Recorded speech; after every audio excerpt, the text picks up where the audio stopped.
Assalamualaikum warahmatullahi wabarakatuh. Baik, saya akan melanjutkan bab 8 dari buku ini, yaitu sumber ajaran Islam. Yang pertama adalah Al-Quran. Secara etimologi, wara'a yaqra'u qira'atan atau Qur'anan, yang berarti mengumpulkan, dalam kurung al-jama' dan menghimpun huruf serta kata-kata dari satu bagian ke bagian lain secara teratur. Secara terminologis, Al-Quran adalah kitab suci yang isinya mengandung firman Allah. Turunnya secara bertahap melalui malaikat Jibril, pembawanya Nabi Muhammad SAW.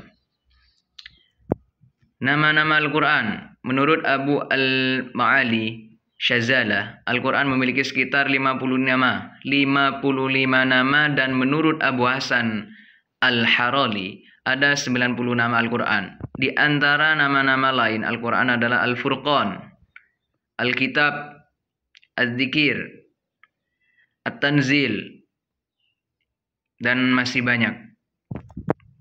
Setelah itu isi pesan Al-Quran. Prinsip keimanan kepada Allah, malaikat, kitab, rasul, hari akhir, qada dan qadar dan sebagainya. Prinsip syariah tentang ibadah khas, salat, zakat, puasa, haji, ibadah yang umum, masalah janji dan ancaman, jalan menuju kebahagiaan dunia akhirat, riwayat dan cerita yaitu sejarah orang-orang terdahulu, ilmu pengetahuan mengenai ilmu ketuhanan dan agama, hal-hal yang menyangkut manusia, masyarakat, dan yang berhubungan dengan alam. Bukti-bukti autentitas Al-Quran. Yang keenam, autentitas Al-Quran. Autentisitas Al-Quran dilihat dari aspek kesejarahan. Dilihat dari ciri-ciri dan sifat dari Al-Quran. Autentisitasnya dapat dilihat dari aspek-aspek keunikan redaksi Al-Quran, kemujizatan Al-Quran, dan pemberitaan-pemberitaan gaibnya, termasuk di dalamnya ramalan-ramalan yang diungkapkan sebagian telah terbukti kebenarannya. Hadis, pengertian hadis secara etimologis, al-hadis adalah al-jadid, baru, atau al-khabar, berita, dan al-qarib, dekat. Secara terminologis, hadis memiliki arti segala sesuatu yang dinukilkan dari Nabi Muhammad, baik berupa ucapan, perbuatan, maupun ketetapan.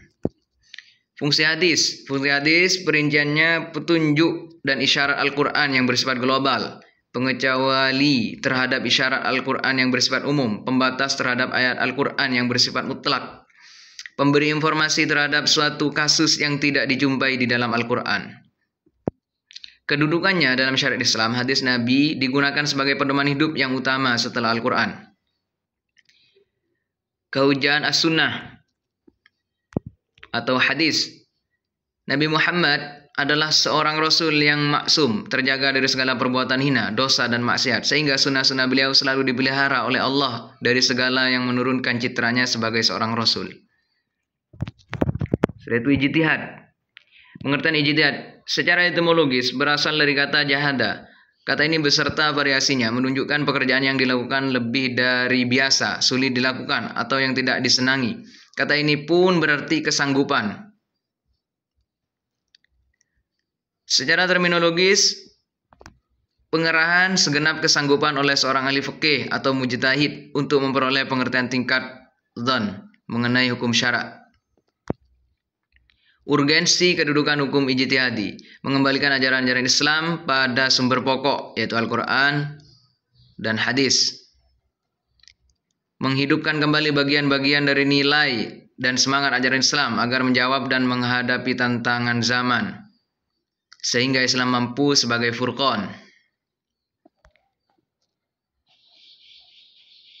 Membenahi ajaran-ajaran Islam yang telah diijtihadi oleh ulama terdahulu, dan dimungkinkan adanya kesalahan menurut konteks zaman, keadaan, dan tempat yang kini kita hadapi.